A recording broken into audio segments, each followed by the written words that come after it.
Welcome to the STARS program, seniors taking active roles in society. And now, here's your host, ANITA FINLEY.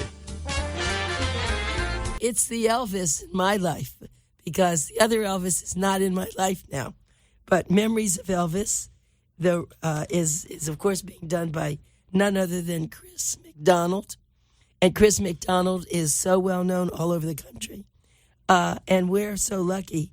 He'll be here January the 7th, and that will be over at the Coral Springs Center for the Arts. And then January 14th at 1:30 and 7:30 over at the Kravis Center. So we're going to catch him now before the holiday. Thank you for being on our show. Well, thank you very much. You've got that kind of Kathleen Turner thing You going know, on someone there. just said that to me. It's funny. I was listening to a show, and the person was hoarse. They said, well, it's Kathleen Turner. Yeah, there you go. Okay, so one thing that we haven't really talked about too much about, you have some spectacular singers and dancers with you. Yes. Where did you find them, and who are they? Yes, we've been together for quite some time, and the band that I have, it's an 8-piece band, and we've got a horn section. So there's 4 horn players, bari sax, tenor sax, trumpet, trombone, full section. And then we have the rhythm section, bass guitar, lead guitar, keyboards, and drums. And the drummer sings, and the bass player sings, and the guitar player sings. They do backup vocals for me. That's John Roberts, who plays bass, Bud Roberts on guitar, and John Zach on drums.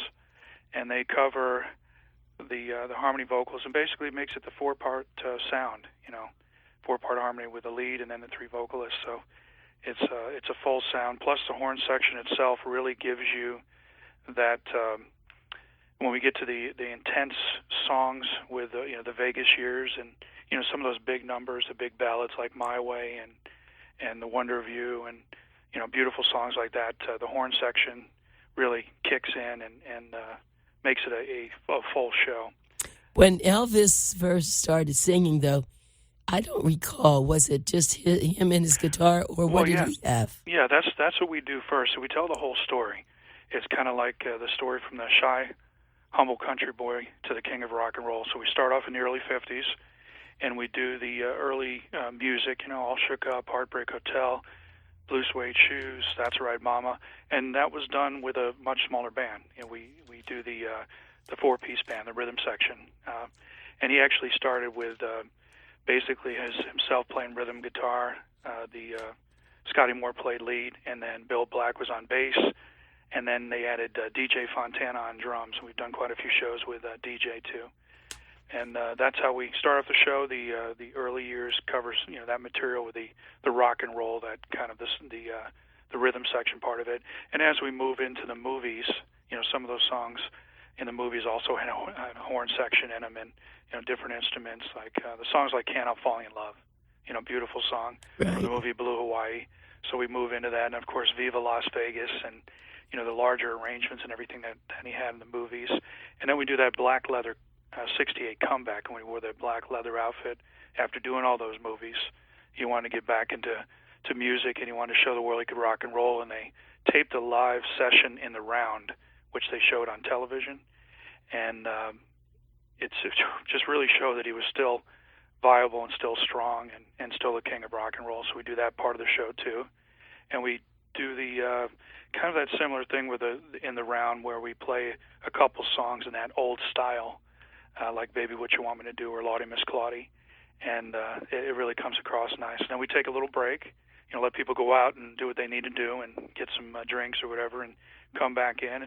And the second half of the show is the 70s, so it's like bringing you back into the concert years of Aloha from Hawaii and the Vegas concerts, with all that great material. So it's a full show. We try to give you your money's worth, and we have a wonderful time. It's a great time. Well, I can attest to this, Chris. I can absolutely attest to this. When I saw you over at Kravis, it blew my mind. It was like I could not believe it. And the other thing is that you get off the stage. Yes. You interact with the audience. Yeah, we have. The music itself touches everybody. There's so many memories linked to these songs. And then when I do like in the movies part of the show, we do "Can I'm Falling in Love," and I'll come down off the stage and I have some Hawaiian leis. So if people want to come up to where I am, I can put leis around their neck and give them a kiss on the cheek if they let me. You know how it works. And then also, later on we do the "Love Me Tender" in the '70s part of the show, and I'll come off and I have scarves to give out. So we try to, bring you into those memories that people have of Elvis. That's why it's called Memories of Elvis. When you're on stage and you're singing, are you into another world? It's just very natural to me. The music, I love the music very much, and I love the feeling, from the songs themselves. So I just have a great time. I truly want to present the music as the best it can be presented, possibly. That we give our 110% with it, and it's designed to create emotion. So if you're out there conveying the music from the song, that's what you have to do. You have to really feel it, and that's what we try to do with every song. It's true, and you've always said that he had 900 songs. Yeah. Now, where did they all come from? They were from the early days where he did, the original material and some of the stuff written for him. Some of the songs that were cover tunes he covered from other artists, like "Sweet Caroline," Neil Diamond's song. He covered that, and live recordings of that, and live recordings of even some of the Beatles songs, including "Something" and "Yesterday" he covered. So between the studio recordings and the movie songs and the live recordings, I always say he had over 900 songs, and we're going to do them all tonight, and that kind of scares people. Well, did he? What do you know? What his favorite song was? It's hard to say the favorite song because he's mentioned quite a few. I mean, he loved doing the blues music, from the early days, and then he loved the ballads, "Can I'm Falling in Love" and "The Wonder of You," and but I think his roots were in blues and country, a lot of it. So there were some great songs there too. Okay, so now here's Elvis Presley, and he's starting to get rich, and he's famous. And so how did his home get involved in this? The Graceland? Graceland Yes. was something that he bought really for his mother. And he bought the property and the home, and he wanted to make sure that she had everything that she needed and wanted because they had come up from a very poor existence and very rough times, in the area of Mississippi Delta area, Memphis. So he just wanted to make sure they had the right place, and it was his sanctuary kind of, and it always was. And then, of course, it's now a museum, and people can tour it, and they can go inside and see what it looked like back in 1977 when he left us, because it didn't change. They've got everything in there, and they've restored it, and they've got new displays and new, museums within it. They've built all kinds of stuff added to it, and it's a part of our American cultural history. And, Is his mother still alive? No, she passed away very early on. He was not too long after the Army there. She passed away and always left a hole. Yeah, but at least he was there enough to give his mother what he said, what you said. Absolutely. She was very proud of him. Yeah, I'm sure that's so. Now let's talk about his wife. Mm-hmm. Priscilla, she probably, even though they divorced, she probably was the love of his life. They definitely remained close even after they divorced and had Lisa Marie, their child. So they definitely stayed close. And she also now is a figurehead for the organization, Elvis Presley Enterprises. So she is still very much a part of his legacy. What about his daughter? Daughter, too. She does a lot of work there. And she also had her own recording. She's done her own albums and tried that route, too. I don't know if she's doing too much of that anymore, but she did a little bit of that, and she has a family and everything, too. So. Well, so let me tell everybody, you're listening to this very sexy, very, very beautifully put together guy. Well, thank you very much. who sings Memories of Elvis. It's a rockin' birthday bash. And I have to tell you this, that if you go there, you will be in awe of what he can do, what he looks like, what he sounds like. I often kid him and say, I think you're better than Elvis. He always says, no, I'm not better than Elvis. No, there's only one Elvis. I know. So you always say that. Well, so this is the only tribute artist that was hired by Elvis Presley Enterprises to perform at Graceland's Heartbreak Hotel, which we were just talking about. Yes, now, yeah, I did. I did 7 years for Elvis Presley Enterprises every January and every August. See, in January they do the birthday week, celebrating his birthday. Then in August is the Memorial Week. And I got to perform for fans from all over the world. I came into Memphis and came to Graceland. And at the Heartbreak Hotel. I bet when you're doing that, they think that Elvis has come alive. They, well, you know, they really, I think they really enjoy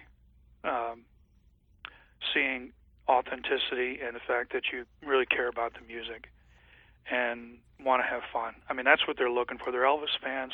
They know there's only one Elvis, but they do love hearing the music live. And if you present it in a quality way and don't make it a, you know, kind of a caricature and over-the-top kind of hokey kind of thing, as long as you're doing it in natural and paying respect and, you know, paying honor to it, then they really enjoy the music. And that's what we do with the show. I never say that I'm Elvis during the show. The vocals are naturally, you know, similar, and the moves are natural but not over the top. And we do the costuming and the changes, you know, from the different eras.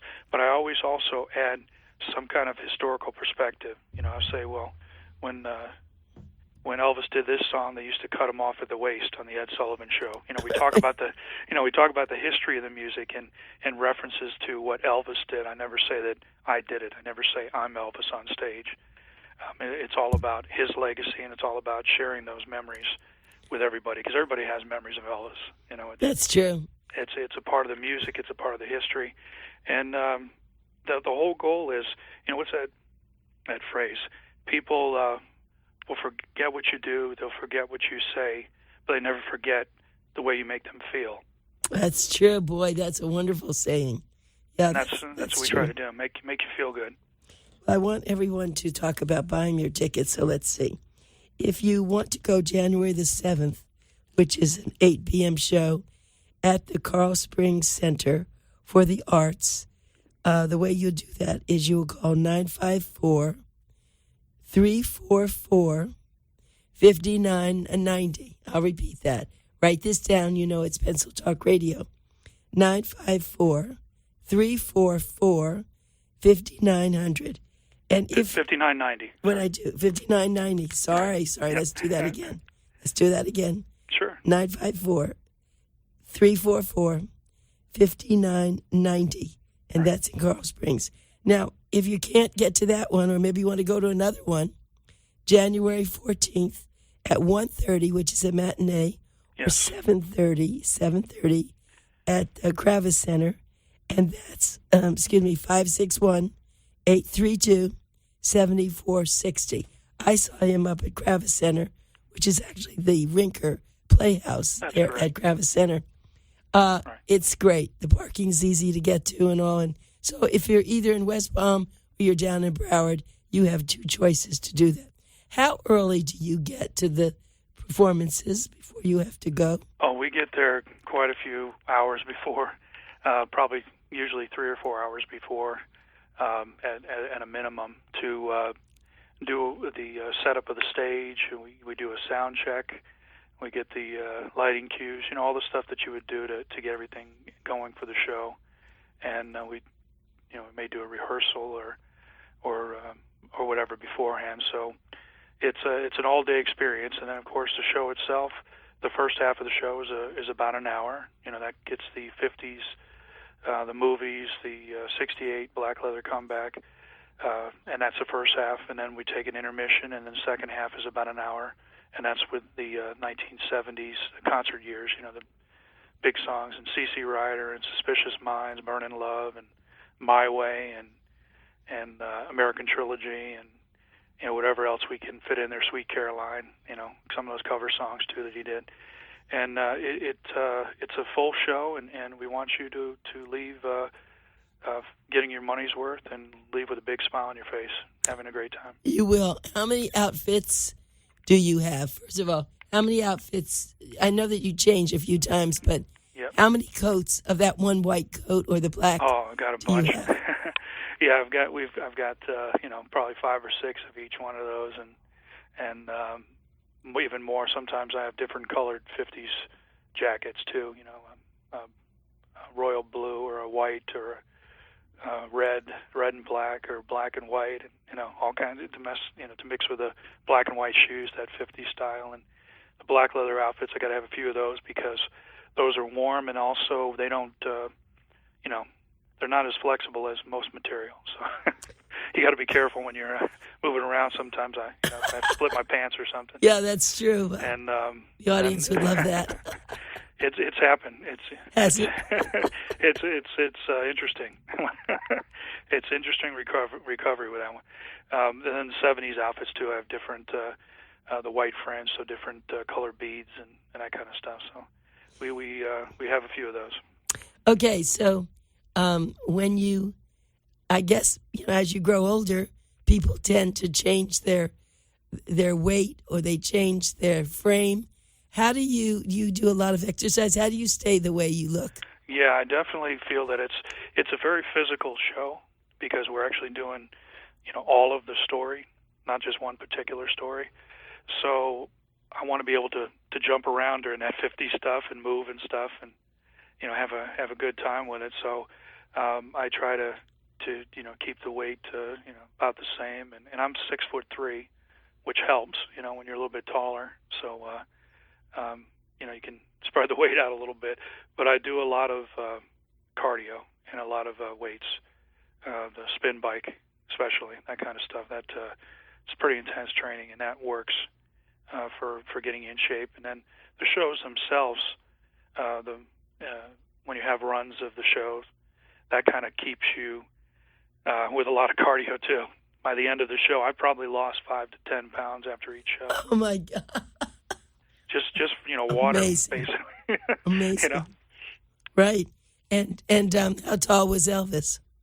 Elvis was a little bit shorter. He was 6 feet, so I'm a little bit taller than he was. Which, to me, it doesn't hurt when you're playing somebody that's larger than life anyway.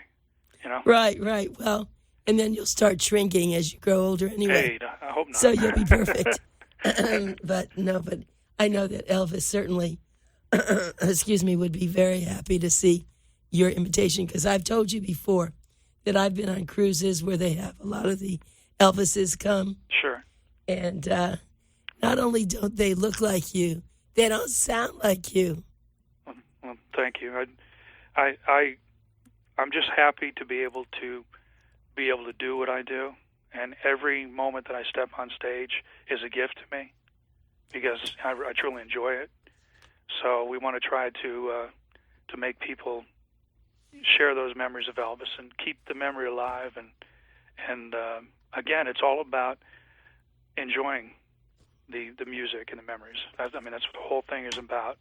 And having people come out, forget, maybe the troubles or whatever they're feeling, and just come out and enjoy themselves. Entertainment is a beautiful thing, and it's important that we keep it going.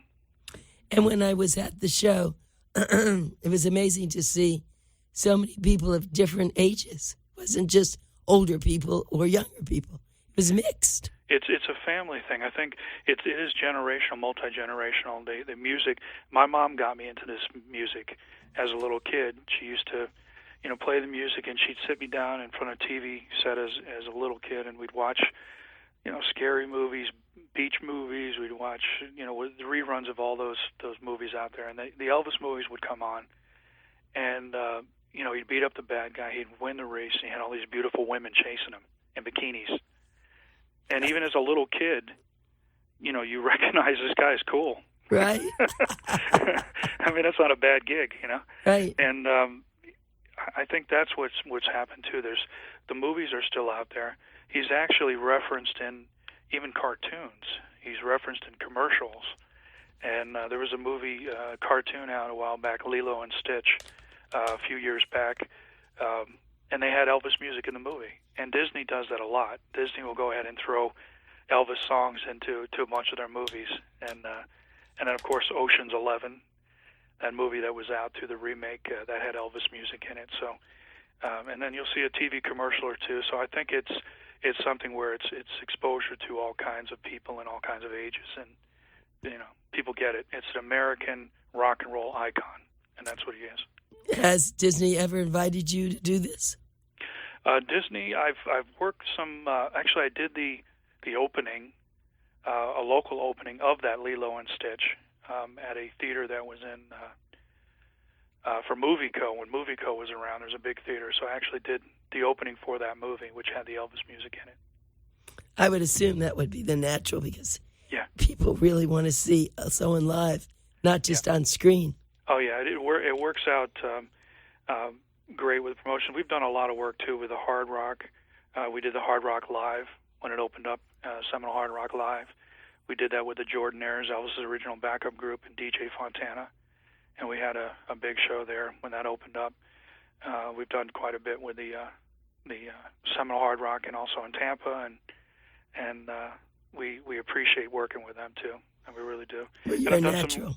Done some work too at the stadium for the Dolphins, and when they played Tennessee Titans, that kind of stuff. Where there's a reference, and we truly enjoy that. If we're here in town and not traveling, we love to do that. Oh, I can see that happening. You ought to be the halftime show somewhere. You had every halftime show. I did one year for a halftime thing, and for I think they were playing actually the Oakland Raiders one time, and we did something with the cheerleaders too. They came out in those outfits too, the '70s outfits. Those cheerleaders in those outfits. It was a lot of fun. It must have been. Tell me about. Tell me about your family. Well, I have a family. I don't like to talk a lot about personal stuff. Okay. I try to keep all that separate from what I do. Yeah, but I have a family, and they enjoy the music, and we're looking forward to the holidays. Do they travel with? Does your wife travel with you when you go? No. When we travel, a lot of times it's in and out. You're flying in the day before, you do the show, you fly out, you go to the next venue. Right. We're traveling nationally. Home base is here in South Florida, but we travel nationally. We go to from California, North Dakota, New York, basically up and down the eastern seaboard and all through the United States. So this is home base, and I wouldn't have it any other way. I've worked in Vegas. I've worked in Branson. I love living in Florida, so this is home. So no matter where we go, we always come back here. Right. So what would be the favorite place that you perform? The favorite venue. It's hard to say the favorite venue here. Las Vegas. I enjoyed Vegas. I enjoyed Branson too. Branson was a lot of fun. I worked with Legends in Concert, and I did the Legends in Concert show in Branson too. And they had a big theater there, and it's a different kind of town. It closes up at after the shows. It doesn't say it's not a very nighttime place like Vegas. Vegas is different. Vegas is 24 hours. Right. But I don't know. The desert is interesting.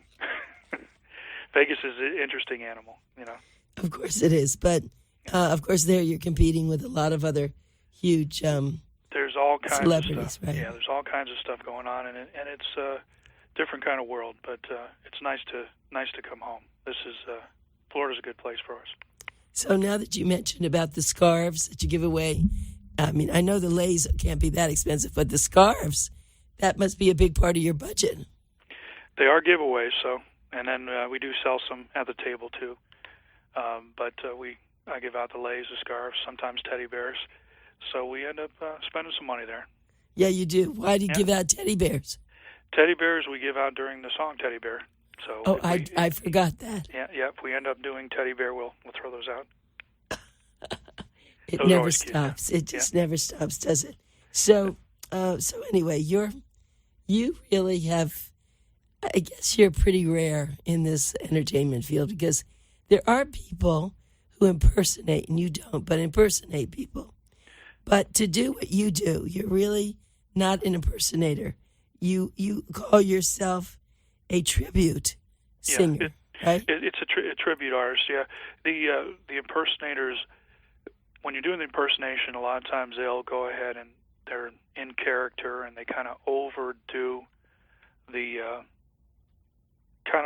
characteristics. Kind of like a rich little, it's impressionist. It's a little bit more over the top, and you're staying in character where you're saying you're that person. That's not the way the show's done. The vocals are natural and close. I don't go over the top with it, but they're naturally close. And then the image, and I try to present close. But again, it's not an impersonation. But I talk about what Elvis did. That's what makes it different. It's kind of a historical perspective. I made it my own, and that's what we try to do. The show is my own tribute to Elvis. Well, I'm so glad you were on our show today, and sorry I didn't have the right voice, but people were waiting for you, and we will see you in January. Thank you very much, and the voice is great. Thank you. Thank you very much. All right, thanks so much. Yes. See you later.